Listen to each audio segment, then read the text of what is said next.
시청자 여러분 안녕하십니까. 제주 이슈의 뒷담화까지 하는 시사토크 포커스인 제주입니다. 국내에서 코로나19 확진자가 처음 발생한 지 2년이 지났고 다음 달 20일이면 제주 첫 확진자가 나온 지도 2년이 됩니다. 지난 2년간 모든 의료진들이 힘들게 버텨왔지만 코로나19 전담병원으로 지정된 제주대학교 병원에선 더 치열한 사투가 이어져 왔습니다. 오늘은 지역 거점 병원인 제주대학교 병원이 코로나 팬데믹 상황에 어떻게 대응해 가고 있는지, 또 병원 개원 20주년을 계기로 어떤 발전 계획을 준비하고 있는지 알아볼까 합니다. 제주대학교 병원 송병철 원장 모셨습니다. 네, 오랜만입니다. 네, 안녕하십니까. 이 코로나 팬데믹이 지금 2년째 이어지고 있습니다. 네. 3년 차로 접어들었는데 네. 요즘에 또 오미크론 변이가 확산세라서 의료진들이 또 상당히 긴장하고 계시죠. 네. 예. 이 지난 2년간 코로나19에 대응하기 위해서 제주대학교 병원의 병실도 늘리고 뭐 장비 인력도 확보를 하셨는데 이 코로나19 초기에 비해서 현재 어느 정도나 이 대응 시스템이 보강되었다고 보시는지요? 저희가 코로나 초기에는 이제 무증상 환자부터 중증 환자까지 전부 다 환자를 받았기 때문에 코로나 병상을 확보하는데 상당히 많은 주안점을 뒀습니다. 그런데 최근에 이제 오미크론이 확산이 되면서 방역이라든가 이제 백신 가지고는 완벽히 이제 예방하기 어렵기 때문에 정부의 이제 방침 자체도 중증 환자라든가 사망률을 낮추는 게 가장 큰 이제 집중적인 이제 목표를 설정했기 때문에 저희 병원도 그런 차원에서는 중증 환자를 위한 병상을 확보하는 데 주안점을 두고 있고 초창기에 이제 중증 환자를 병상이 8병상이었는데 현재 16병상을 확보한 상태고요. 2배 들었군요. 2배. 네. 그리고 준중증 환자를 위한 병상을 현재 9병상, 그다음에 일반 환자를 위한 병상 51병상을 확보를 했고 그에 따른 여러 가지 중환자 치료를 위한 뭐 인공호흡기, 그다음에 에코 장비, 투석기라든가 여러 가지 장비를 확충을 해서 중환자가 늘어날 것을 대비를 하고 있는데 의료진은 확보가 문제는 의료진의 가장 핵심적인 문제인데 실제로 저희가 코로나 중증 환자를 이제 치료를 해보니까 일반 중증 환자에 필요한 인력이 한 환자당 5배가 필요합니다. 그래서 만약에 우리가 이제 현재 16병상의 이제 중증 환자 병상을 확보했는데 거기에 만약 환자가 다 차게 되면은 일반 중증 환자는 완전히 저희가 포기해야 되는 그런 상황까지 도달하는 상황 때문에 굉장히 많은 긴장을 하고 있습니다. 그러시구나. 지난 2022년 2월 20일에 제주에서 첫 확진자가 나왔습니다. 그래서 현역 군인이었는데 뭐 좀 난리가 났었고 곧바로 제주대학교 병원 음압병실로 옮겨졌는데 당시를 뭐 돌아보신다면 2년 전을 돌아보신다면 그때 어떠셨습니까? 처음이라서. 굉장히 겁났습니다, 사실은.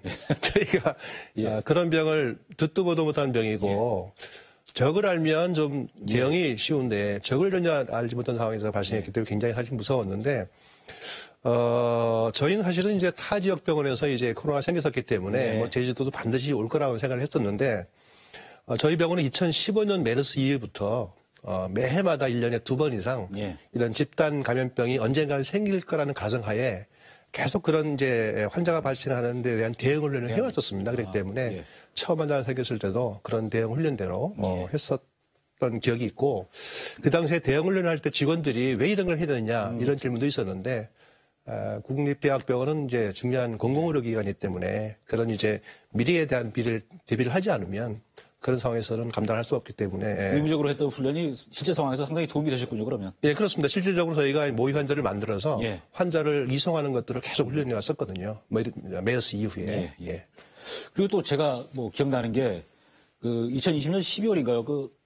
코로나19 확진 판정을 받았던 임산부가 수술을 할 병원이 없다가 제주대학 병원 가서 거기서 제왕절개를 무사히 하고 분만했던 기억이 나는데 솔직히 그 수술도 어떻게 보면 상당히 감염 위험이 있어서 하기가 부담스러웠을 것 같은데 그때 어떻게 수술을 하시게 된 겁니까? 근데 사실은 일반 환자를 수술해야 되는 상황에서 이제 일반 환자하고 코로나 환자를 저희가 동시에 수술한다는 건 상당히 위험했었기 때문에 저희가 다행히 병원에 그 분만실 옆에 별도의 약간 그런 처치를 할 수 있는 공간이 있었습니다. 마침 비어있었던 바람에 일반 환자랑 분리해서 고방에서 제왕절개를 할 수가 있었습니다. 방호복 다 입고 수술하시는 거군요. 맞습니다. 어려운 수술인데 제주에서 그런 수술이 처음입니다. 자, 그런데 이렇게 코로나19 팬데믹 상황에 대응하시다 보니까 지난 2020년에 제주대학교 병원 적자가 100억이 나왔습니다.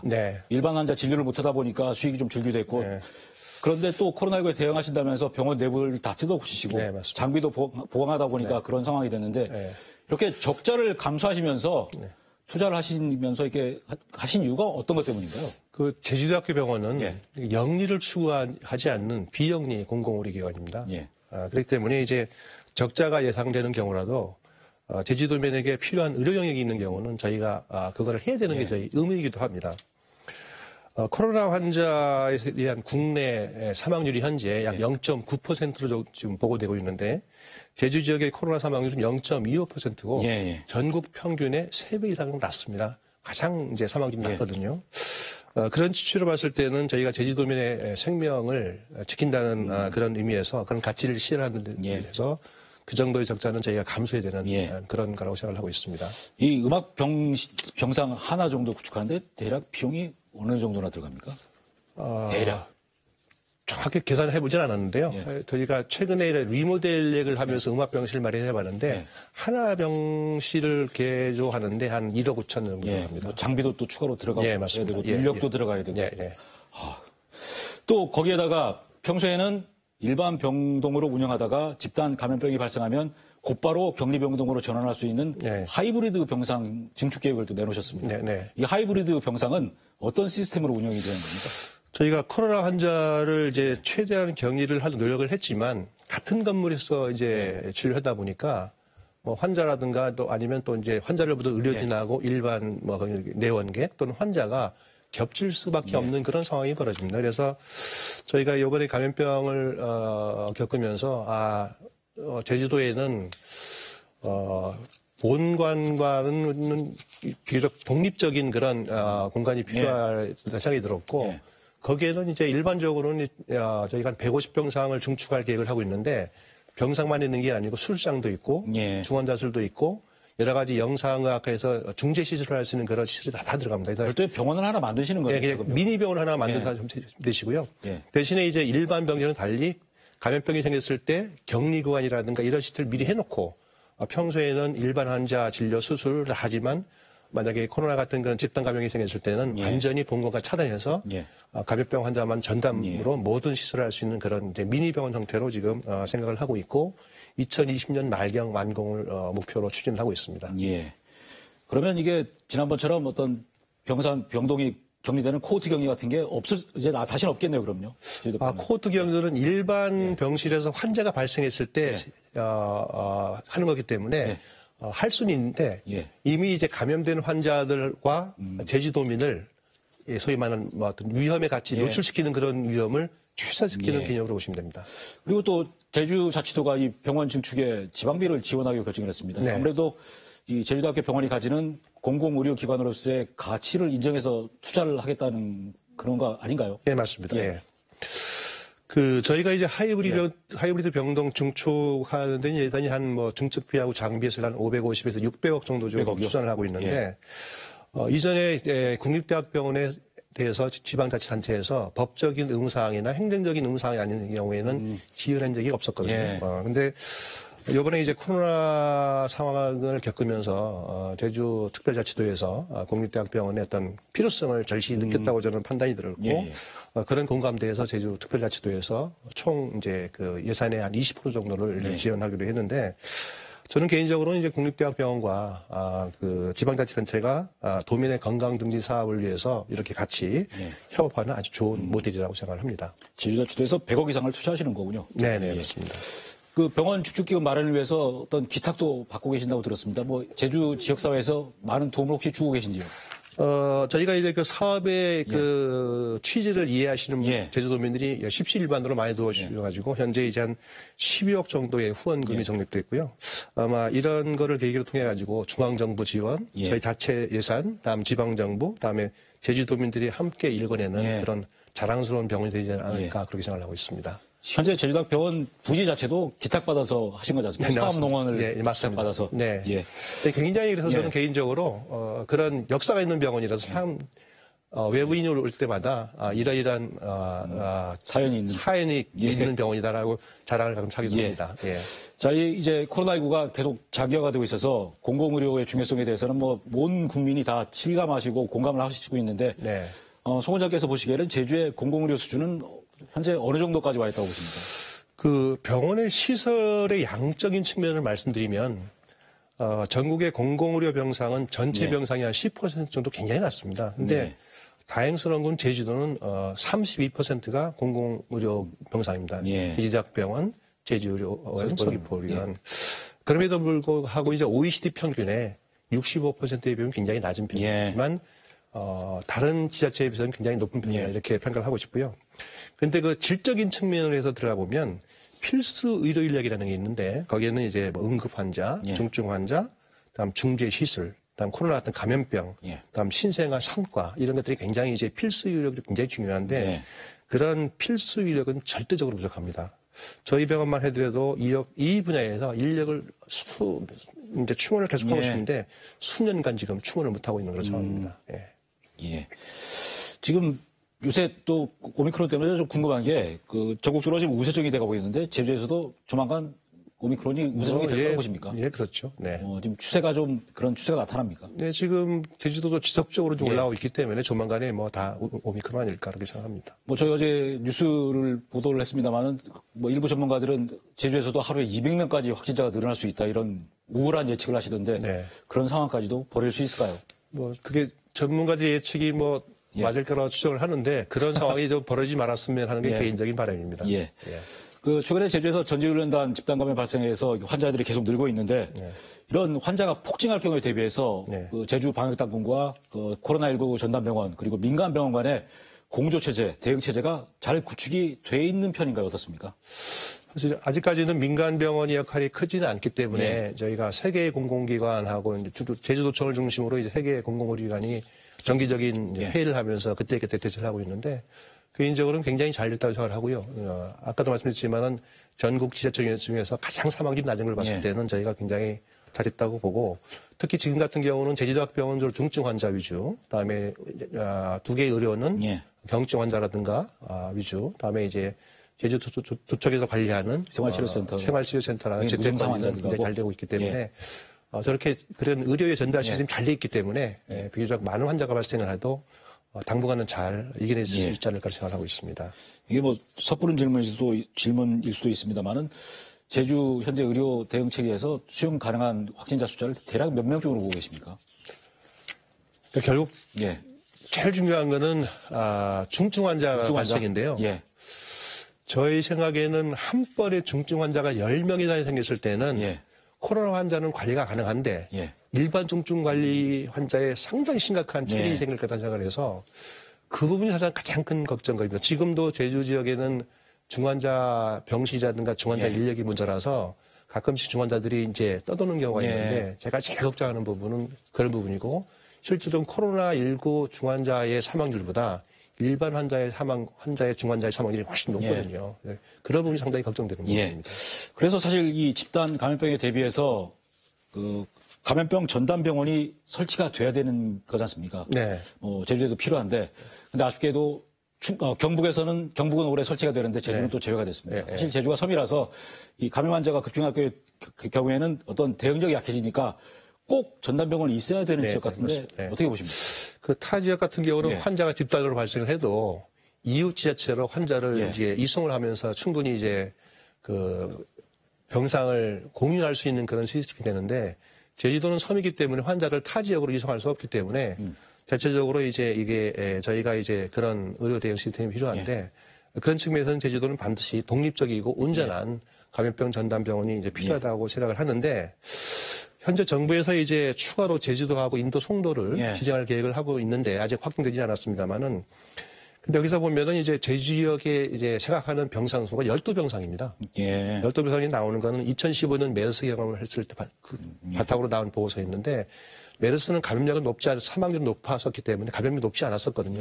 근데 이제 지금같이 코로나처럼 폭발적인 감염병이 생길 때는 12병상은 사실은 굉장히 한계가 있는 그런 거기 때문에 저는 지금처럼 이제 그렇게 이제 앞으로 어떤 감염병이 생기더라도 제주대학병원은 중증 환자, 그다음에 이제 서귀포의료원, 제주의료원은 경증 환자라든가 기타 환자를 이제 격리하면서 치료하는 그런 유기적인 시스템이 가장 중요할 거라고 생각하고 있습니다. 이 제주에 감염병 전담병원 해달라고 의사분들이 좀 모여서 목소리를 내면 안 될까요?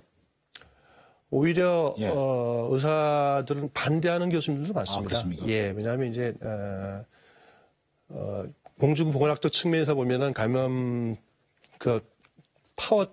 감염력 때문에 굉장히 걱정을 하지만 중환자는 아니라는 개념이 약간 깔려 있습니다. 그렇기 때문에 이제 과연 국립대학병원에서 일반적인 중증 응급 환자를 더 이제 중요시해야 되는데 약간 부정적인 그런 분들이 계시기 때문에 저희가 이제 그분들을 좀 설득도 해야 되고 필요성을 계속 설득하고 있는 그런 과정입니다. 여러 가지 복잡한 문제들이 얽혀있군요. 예. 자, 그리고 예전에는 큰 병이 나면 서울에 있는 대형 병원으로 가는 게 일반적이었는데 그나마 제주대학교 병원이 20년 전에 생기면서 좀 나아지긴 했습니다. 현재 그 제주대 병원이 생긴 이후에 제주의 의료 수준이 그 수도권과 비교할 때 어느 정도까지 따라갔다고 보시는지요? 의료 수준을 직접 비교하는 건 굉장히 어렵습니다. 왜냐하면 시험을 봐가지고 성적을 매기는 아니기 때문에. 근데 이제 외국의 여러 기관에서 각 나라의 의료기관의 수준을 평가를 해서 랭킹 순위를 매기는 경우가 있습니다. 그래서 저희가 2009년 아라동으로 이사할 때는 제주대학병원은 국내 병원에서 100위 안에 이름도 없었습니다. 근데 이제 저희가 최근에 계속 그 순위가 상승을 하면서 2021년만 기준으로 보면 미국의 뉴스위크지에서 선정한 바에는 제주대학병원이 45위였었고요. 그다음에 쉬마고 연구소로도 역시 미국에 있는 연구소인데 거기서 평가는 저희가 종합병원의 34위였었거든요. 그러니까 제가 2030년까지 한 22위를 달성한다는 목표에 열심히 뛰고 있는데 참고로 말씀드리면 전국에 대학병원이 100개입니다. 저희가 병원이 한 34위에서 45위를 하기 때문에 대한민국에 있는 대학병원의 중간보다 조금 높은 수준이고 20위 정도까지는 저희가 목표로 열심히 움직이고 있습니다. 이렇게 어떤 제주의 공공의료 수준이 상당히 높아졌는데 이 국민건강보험공단에서 발표한 자료를 보니까 제주도민 중에 타시도 가서 진료받는 그 숫자가 계속해서 매년 늘고 있는 추세가 나왔습니다. 왜 이런 현상이 이어진다고 보십니까? 환자들이 서울로 집중하는 것은 비록 의료뿐만이 아니고 모든 분야에서 서울로 집중되는 건데 뭐 타 지자체도 똑같은 현상이 벌어지는데 예를 들어 제주 지역 같은 경우는 이제 수도권으로 원정 진료가 매년 늘고 있는데 2020년 기준으로 전체 의료 비용의 한 18.2%고 그게 비용으로 쳤더니만 1,900억 정도 됩니다. 그게 어느 정도 비용이냐면 저희 병원이 이제 아라동으로 신축할 때 건축 비용이 1,400억이 들었습니다. 그럼 뭔 말이냐면 매년 우리 병원 정도를 지을 수 있는 비용이 매년 나가는 거기 때문에 굉장히 이제 안타까운 부분이 있고요. 아마 이제 제주대학병원이 이제 의료 수준이 상당히 높아졌음에도 불구하고 아직까지는 이제 제주도민들이 제주대학병원에 대한 믿음이 좀 낮은 걸로 생각이 드는데 그 이유 중에 하나는 제주대학병원은 과거 제주의료원을 인수하여 태생적으로 이제 제주도민들이 아직도 제주대학병원이 제주의료원 수준의 과거 병원일 거다 그런 인식이 좀 있는 듯한 생각이 들고요. 또 하나는 경제적인 풍요로 그다음에 건강에 대한 관심 등이 이제 높아지면서 좀 더 나은 의료 서비스를 받고 싶어서 서울로 가지 않는가 뭐 그런 생각을 하고 있는데 저희가 더 노력하는 수밖에 없을 것 같습니다. 제가 아는 지인이 서울에 있는 대형 병원에 가서 진료를 받으니까 제주대학병원에 유명한 교수님 계신데 왜 여기 오셨냐고 해서 다시 내려온 사례도 있더라고요. 보니까. 그래서 송 원장께서는 2023년까지 아까 전국 대학병원 20위 안에 들어가고 또 타시도에 가서 진료받는 환자 비율을 10% 이하로 낮추시겠다는 계획을 발표하셨습니다. 그래서 이 제주대학교 병원을 어떤 중증 질환자를 전문적으로 치료하는 상급 종합병원으로 만들겠다 이런 계획을 또 세우신 건가요? 맞습니다. 하여튼 외부의 출혈을 줄이기 위해서는 제주대학병원이 제주도민들에게 최상위 병원이라는 그런 이제 확신이라든가 신뢰를 있어야 되는데 저희가 좋은 병원이라 말을 해서는 해결할 수는 없는 분이고 객관적인 지표가 있어야 된다고 하는데 제가 봤을 땐 그런 지표가 제주대학병원이 상급 종합병원, 과거로 치면 3차 종합병원이 되는 건데 진입하는 게 상당히 중요하다고 제가 생각을 하거든요. 근데 이제 상급 종합병원은 전국의 그 지역 주민들의 접근성이라든가 여러 가지 이제 건강 증진을 목표로 해서 11개 권역에 45개, 45개 상급 종합병원이 있는데 제주특별자치도와 세종시에 없습니다. 제 대중에서는. 제주하고 세종시만 한 겁니다. 근데 상급종합병원이 되기 위해서는 양적이나 질적인 그런 지표가 모두 최상이 돼야 되는데 먼저 이제 질적인 측면을 말씀드리면 그 병원에 중증 응급 전문 질환을 얼만큼 잘 수술하고 실수할 수 있는가가 가장 큰 부분인데 예를 들어서 암이라든가 뇌졸중, 심근경색 환자들 얼만큼 치료를 잘하고 그다음에 이제 많이 보느냐 그런 게 가장 큰 지표인데 가장 중요한 지표인데 그거를 만족하기 위해서는 입원 환자의 30% 이상이 30%를 만족을 해야 예. 치료산 상급종합병원에 이제 지원할 수 있는 자격이 되는데 저희 병원은 현재 33% 정도 되고요. 예.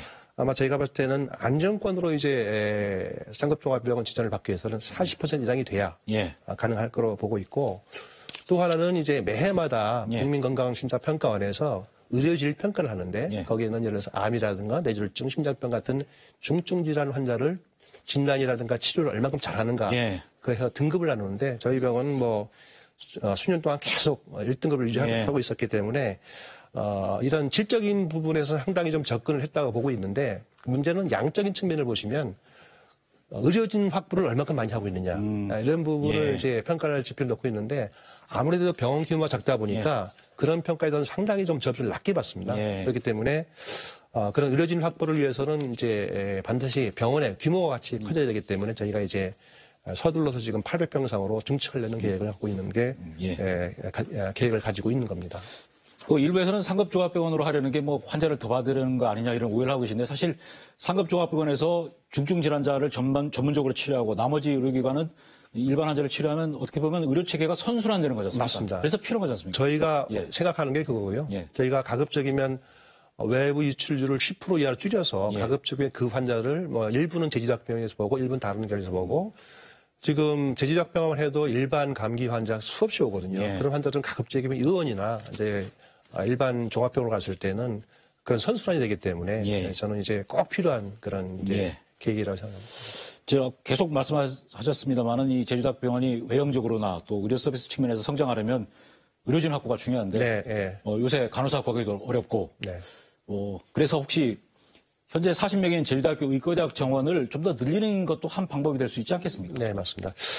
그 지역적으로 제주도는 섬이기 때문에 아무래도 전문 의료 인력들이 제주도에서 근무하는 걸 굉장히 기피합니다. 그러니까 자체적으로 보건 의료 인력을 육성할 필요가 저는 있다고 생각을 들고 그래서 저희가 보건 의료 인력을 확 육성하기 위해서 계속 이제 특히 전공의 수련도 굉장히 많은 공을 들이고 있는데 2021년 전국 전공의 수련 병원을 대상으로 실시한 수련 환경, 교육 여건 평가에서 우리 병원은 삼성서울병원, 다음에 이제 부산대학병원과 함께 이제 1위를 했거든요. 굉장히 교육 여건은 저희가 잘 만들어 놓고 있고 또 올해 이제 제주 지역에서 보건의료 인력 전문 교육, 즉 학생이 아니고 의사나 간호사, 뭐 영상 기사 등을 이제 전문적으로 교육할 수 있는 임상교육 훈련센터를 전국 국립대학병원에서 처음으로 개설을 하였습니다. 그래서 저희가 그런 준비를 만만히 하고 있는 상황이고요. 아까 잠깐 이제 정원을 말씀드렸는데 의과대학 40명은 너무 작습니다. 사실은 대개는 이제 어느 정도 그 지역에 지속적으로 이제 보건으로 인력을 확충하려면 제 개인적으로는 40명 정도는 돼야 지속적으로 이제 필수 인력을 확충할 수 있습니다. 다른 국립대학은 의과대학 정원이 몇 명쯤 돼 있습니까? 저희하고 강원대학하고 충북대학병원 빼놓고는 다 80명이 넘습니다. 그럼 제주대학교 병원도 80명 정도로 늘려야 저는 그런 욕심을 갖고 있습니다. 예. 또 하나 이제 간호대학생들도 지금 졸업생들이 한 1년에 300명 이상 나오는데 그중에 50% 이상이 육지로 가거든요. 아마 이제 그거는 우수한 간호 인력 확보하기 위해서 뭐 지자체나 해당 병원에서 간호사에 대한 처우 같은 거를 충분히 해주지 않는 측면이 있기 때문에 그런 제주도에 취업할 수 있도록 그런 처우 개선을 충분히 해줬으면 하는 게 개인적인 바람이고 그 한 병원의 노력은 어렵고요. 지자체 차원의 어떤 그런 대책이 있어야 되고 아마 제주도 특별자치에서 그런 노력을 하고 있는 걸로 알고 있습니다. 고민이 필요한 부분인 것 같습니다. 자, 그리고 올해 10월이시면 병원장 임기 3년이 끝납니다. 임기 내내 사실 코로나 팬데믹 뒤처리 하시느라고 바쁘셨는데 그러다 보니까 초기 구성하신 거를 거의 못했을 것 같습니다만 남은 임기 동안에 어떤 부분들을 좀 채워 나가실 계획이신지요? 사실은 뭐 처음에 생각했던 그래도 처음에 코로나 팬데믹에도 불구하고 처음에 생각했던 부분을 상당히 좀 일부 했다고 생각을 하고요.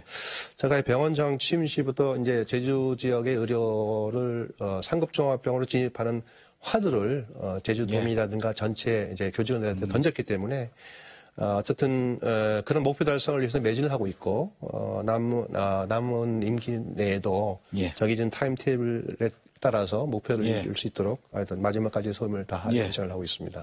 자, 마지막으로 제주의 거점 그 의료기관인 제주도 병원장으로서 코로나19와 사투를 벌이고 계시는 의료진과 제주도민들께 좀 새해 덕담 좀 부탁드리겠습니다. 지난 2년간 전대미문의 코로나19 대응 위기 속에서도 의료진들이 많은 희생으로 안전한 제주를 지킬 수 있었던 것에 대해서 굉장히 감사한다는 말씀을 드리고 싶고요. 또한 제주도민들이 방역 수칙을 상당히 잘 지켰다고 저는 생각을 합니다. 그런 측면에서 이제 방역 수칙을 지키는 만큼 아무래도 이제 고통이 따르겠죠. 이제 이런 팬데믹 상황에서 이제 코로나 감염병을 예방하기 위해 방역에 적극적인 제주도민들 감사드리고 올해는 꼭 코로나19가 종식에 대해서 모두가 빨리 일상으로 회복돼서 일상으로 돌아가기를 바랍니다. 네. 오늘 말씀 잘 들었고 앞으로 코로나19 끝날 때까지 좀 더 뛰어주시기 바랍니다. 네. 고맙습니다. 네, 감사합니다. 네. 네.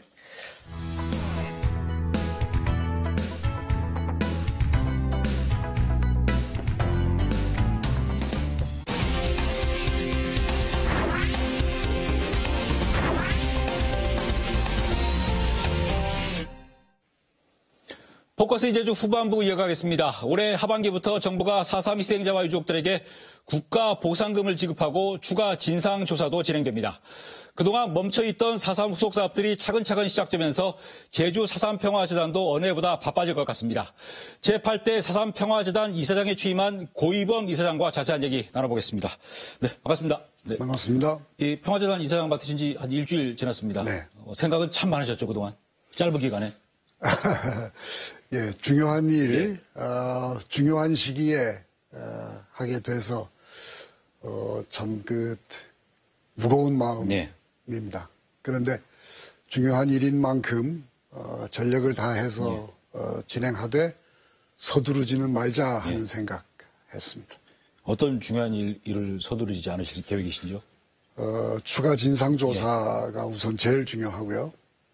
이거는 이번 추가 진상조사가 정부의 마지막 보고서가 될 텐데 그만큼 중요한 거고 또 보상 유족들 보상받게 되는데 이 4.3 해결 과정 자체가 새로운 갈등을 일으키는 요인이 아니고 지역사회 통합과 제주의 미래 발전의 원동력이 될 수 있도록 하는 일 재단이 해야 될 역할이다 생각하고 있습니다. 이사장께서 정치인이고 제주시장이란 건 많이 알지만 그동안 4.3 명예회복 진상규명위에서 뛰어오신 걸 아시는 분은 그렇게 많지가 않습니다. 그런데 1989년 4.3에 대해서 쉽게 얘기하지 못할 때 제주 4.3 연구소 창립에 함께 하셨고 뭐 그런 활동들 쭉 해오셨는데 당시에는 지금처럼 4.3을 이렇게 편히 얘기하고 또 4월 3일이 국가 추념일이 될 거라고 이렇게 세상이 바뀔 거라고 생각을 전혀 못 하셨죠? 못했죠. 1988년 그러니까 4.3 40주년 되던 해에 서울, 제주, 일본에서 처음으로 공개 행사를 할 정도였죠. 그 전에는 이제 서울에서 몇몇 뜻 있는 분들이 몰래 모여서 제사를 지내는 수준이었고 87년에는 11월에 시인 이산화가 한라산이라는 시를 썼다가 구속됐고요. 김명식 선생이 1990년도에 제주민중항쟁이라는 책 때문에 구속되고요. 그런 상황이었습니다. 그러니까 돌이켜보면 불가능해 보이던 일들이 기적처럼 하나씩 이루어진 그런 귀중한 경험을 했다. 그렇게 회고할 수 있을 정도입니다. 그리고 4.3 범국민위원회 공동대표도 맡으셔서 4.3 특별법 제정에 힘을 보태셨는데 사실 이 법 제정하기도 쉽지 않았지 않습니까? 1998년 서울에서는 제주 4.3 50주년 기념사업 추진 범국민위원회를 만들어서 50주년 행사 정말 엄청 크게 했습니다. 행사 끝나고 나서 곧바로 이 명칭을 제주 4.3 진상규명 및 명예회복 추진 범국민위원회로 바꿔서 특별법 제정 운동을 시작을 했는데 전국의 명망가들 또 전국의 하여튼 활동 좀 하는 시민사회단체 전부 이름 올려가지고 정말 대단한 분들이 공동대표 맡고 또 고문, 자문위원, 운영위원으로 수백 분이 이름을 올려줬습니다. 정말 빵빵한 조직, 전국 조직이 됐죠. 그런데 그 당시 여당이든 새정치국민회의만 하더라도 법 제정에 관심을 갖지 않고 국회 특위 구성 이걸로 때우려고 계속 그랬어요. 원내 총무하던 분들도 그냥 버티고 그래서 여러 차례 만났지만 도저히 진행이 안 돼서 청와대를 두들겼습니다. 김성재 민정수석 또 김대중 대통령의 자문역을 하던 황태현 교수라고 동국대 교수 뭐 이런 분들 만나서 이게 1987년 김대중 대통령 출마할 때 공약이었다 제주도 이거 돼야 된다. 그래서 이제 결국 김대중 대통령이 직접 당의 정책위의장 임채정 의원한테로 바로 특별 지시를 내려서 법 제정 준비해라. 추미애 의원은 우리하고 같이 법안 준비를 하고 있었고 그러니까 급진전 됐죠. 그런데 큰 산 하나를 넘으면 햇빛이 밝게 비추고 평원이 쫙 펼쳐지는 이런 것이 아니고 산 하나 넘으면 또 산. 법 제정됐는데 시행령이 딱 걸린 거예요. 나중에 중앙위원회 구성하는 문제, 진상조사보고서 작성 기획단 구성할 때 또 전문위원들 단 구성할 때 이 뭐 산들이 참 가도 산 그런 어려움들이 만들어놨는데 여러 가지 또 문제들이 있어서 고쳐야 된다 했는데 결국 20년 만에 지난해 완전 개정을 또 전면 개정을 했고 또 국가가 4.3 희생자 유족들에게 보상금을 지급하는 또 추가 개정까지 해냈습니다. 이 유족들에게 보상금 지급하는 논의는 어떻게 잘 마무리가 됐다고 보시는지요, 그러면? 예, 잘 된 겁니다.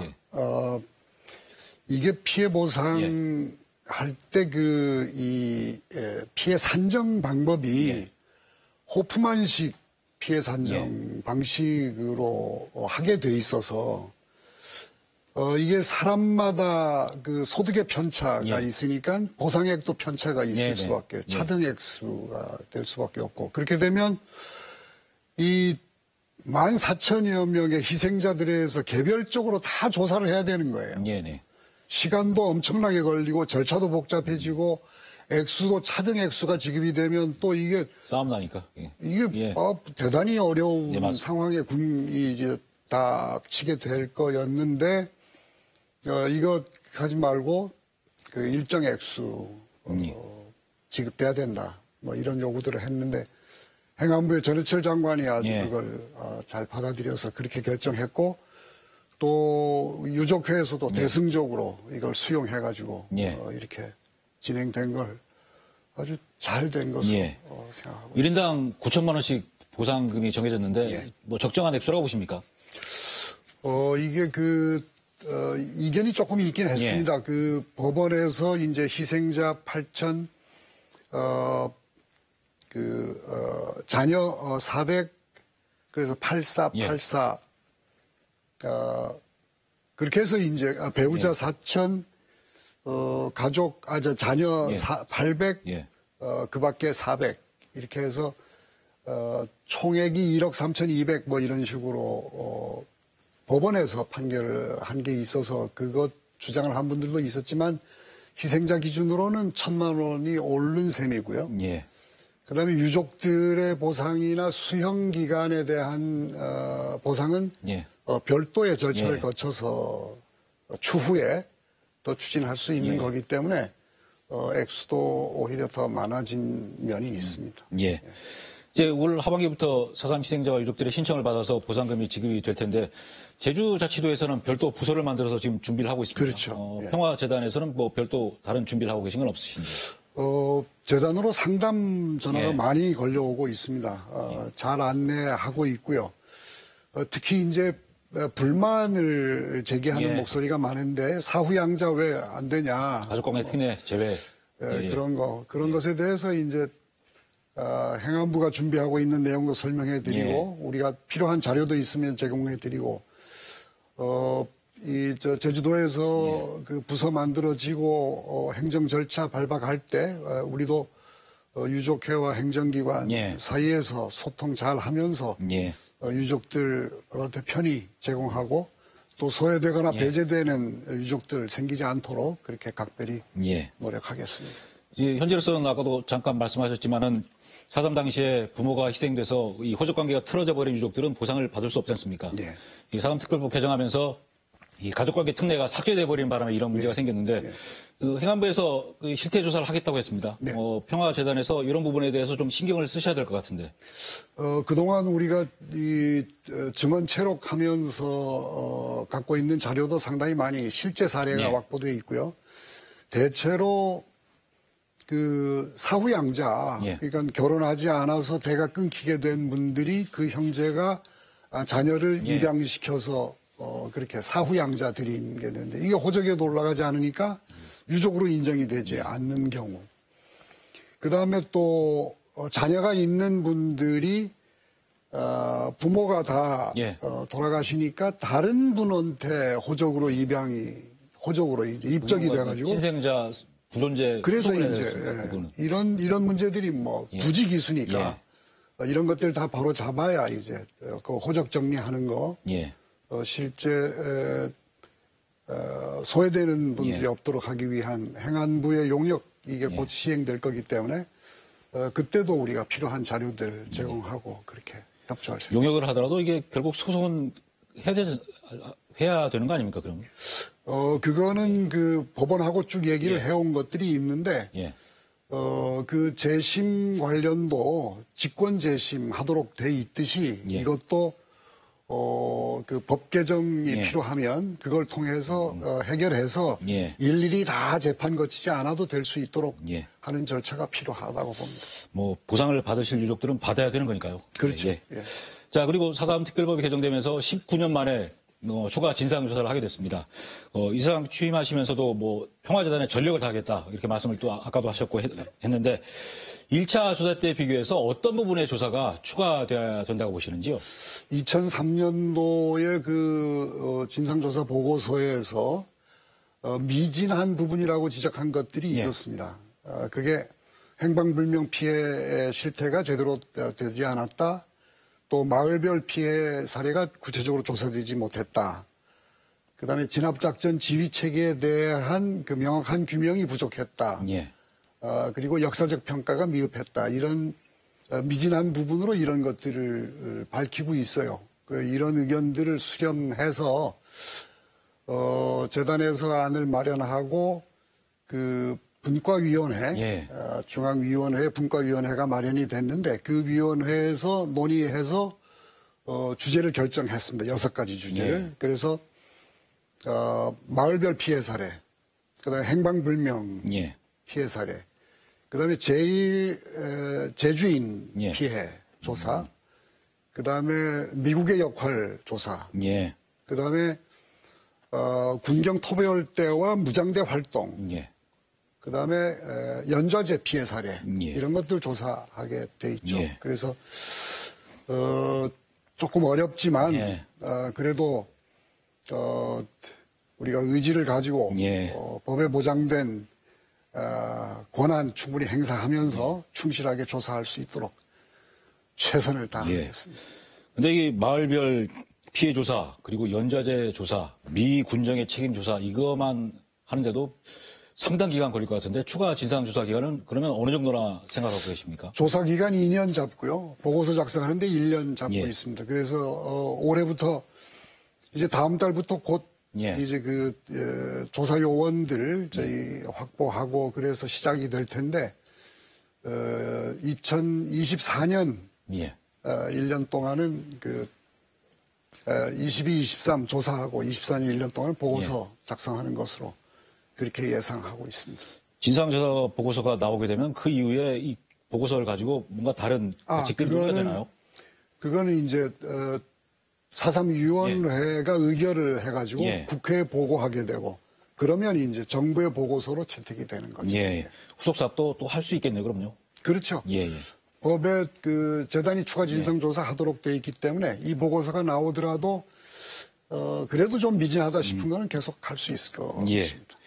또 그리고 추가로 유해 발굴도 진행이 될 예정입니다. 어느 지역에서 추가로 유해 발굴이 될 거로 보시는지요? 지금 얘기해도 예. 되겠죠. 예. 도두봉이 후보가 될 것 같은데 제보가 아주 구체적이고 예, 예. 위치도 어느 정도 정확하게 예. 찍고 있습니다. 예.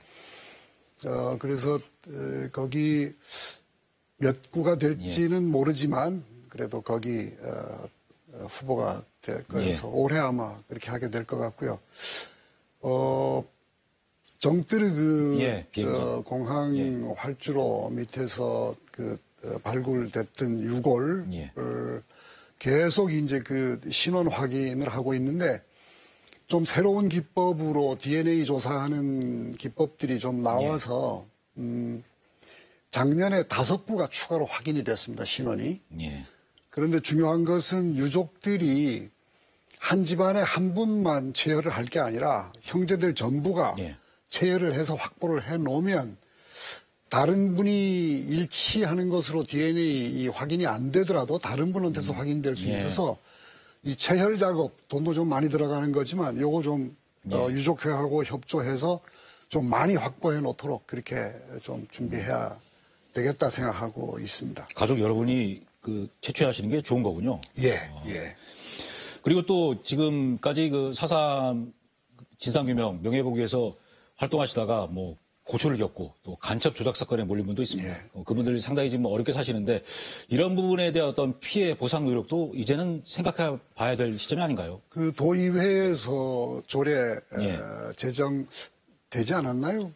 강성민 의원 발의해가지고 우리 재단하고 세미나도 하고 했는데 그 피해 지원에 대한 조례 그게 마련이 돼 있고 우리가 연좌제 피해 사례 조사하게 돼 있기 때문에 이것도 연좌제에 해당되는 부분들이 있을 거여서 그 부분 조사와 함께 이분들의 피해도 좀 구제될 수 있는 방법 찾아보고 복지 차원에서도 좀 지원이 될 수 있는 방안 검토해 보도록 하려고 합니다. 또 우리 트라우마 센터 있는데 여기서도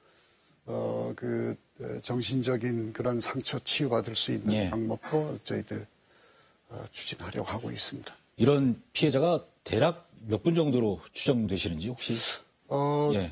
상당히 많은데 제가 아직 그 숫자는 정확하게 기억하지 못하겠습니다. 그리고 또 이제 4.3 당시에 군사재판 받고 억울하게 옥살이를 했던 수용인들의 명예회복을 위해서 올해 직권재심 재판이 열릴 것 같습니다. 이 재판 과정에서도 어떤 도움을 주셔야 될 것 같은데 어떤 생각하고 계신지요? 직권재심 수행단 그동안 여러 차례 만나 오늘 오후에도 만났어요. 그래서 의견 많이 교환하고 자료 우리가 갖고 있는 거 다 드릴 테니까 하여튼 충분히 잘 활동하시라 그러고 있는데 수용인이 2,530명 그중에 360여 명이 재심 청구해가지고 무죄 확정을 이미 받았어요. 그러니까 나머지 한 2,170명 이런 정도가 직권재심 통해서 이제 재판을 받게 될 텐데 수용인 명부 그다음에 군사재판의 불법성, 군사재판과 관련한 증언 이런 자료들을 국가기록원과 함께 우리 재단이 뭐 거의 다 확보하고 있기 때문에 필요한 자료 전부 다 수행단에 전달하고 그래서 뭐 우리가 할 수 있는 한 자료 또 피해 당사자들의 증언 같은 것도 충분히 전달해서 직권재심이 잘 이루어질 수 있도록 협조하려고 하고 있습니다. 다 무죄 판결 받으시겠죠? 그렇겠죠. 그리고 아까 추가 진상조사에서 미군정의 책임 부분도 조사를 하실 계획이라고 하셨던데 빨리 해야 된다 이런 주장이 있습니다. 일단 조사와 함께 어떤 논의, 어떻게 할 건지 논의도 돼야 될 것 같은데 어떤 방향으로 가야 된다고 보시는지요, 논의는? 2003년 진상조사 보고서 나온 뒤에도 미국 쪽 자료가 일부 상당히 많이 나와서 최근에 책도 출판된 것도 있습니다. 근데 미국뿐만 아니라 호주하고 일본에도 미 군정과 미 군사고문단과 관련한 거기서 생산한 자료들이 있을 거라는 추측들이 많이 있어요. 그 일부 확인되기도 했고, 그래서 이 자료 수집하고 분석하는 일 하면 추가로 그 미군의 역할 이게 나올 수 있고요.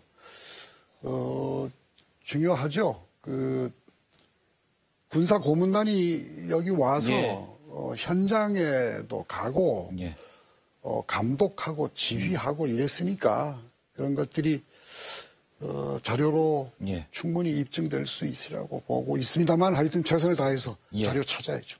예. 학살에 지시를 했냐 안 했냐 이게 초점 아니겠습니까 사실? 그건 자료를 다시 확인해야. 자, 그리고 그 코로나19 때문에 그동안 2년째 4.3 추념식이 비대면으로 진행돼서 유족들이 상당히 많이 안타까워했습니다. 올해 4.3 추념식은 어떻게 하실지 혹시 생각을 해보셨는지? 전문가들 추측으로는 이제 2월 달에 정점을 이루고 그다음에 한 봄 되면서 이제 좀 코로나가 좀 사그러들 걸로 그렇게 관측들 하고 있어서 올해는 좀 그렇게 잘 되지 않을까. 과거사 해결의 아주 전범으로 제주 4.3이 전국의 유사한 피해 지역들이 전부 주시하고 있는데 그에 걸맞게 참 그 규모 있는 그리고 또 문재인 대통령이 참석하는 그런 추모식이 추념식이 될 수 있도록 그렇게 준비하겠습니다. 대통령 당선자가 참석할 수도 있지 않을까요? 그래도 대통령이 참석을 하는 게. 그렇죠. 자, 그리고 이제 임기 2년 동안에 논의될 부분이 4.3의 진짜 이름을 정하는 정명 작업이 아닐까 싶은데 이 정명 논의는 어떤 방향으로 가야 된다고 보시는지요?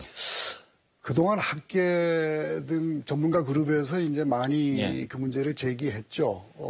75주년이 되는 내년이면 아마 본격적으로 이슈화하지 않을까 생각이 되는데 우리도 뭐 그런 논의에 적극적으로 참여해서 같이 의견 나누고 충분히 의견 수렴하고 그렇게 하되 이것도 뭐 서두르지는 않겠습니다.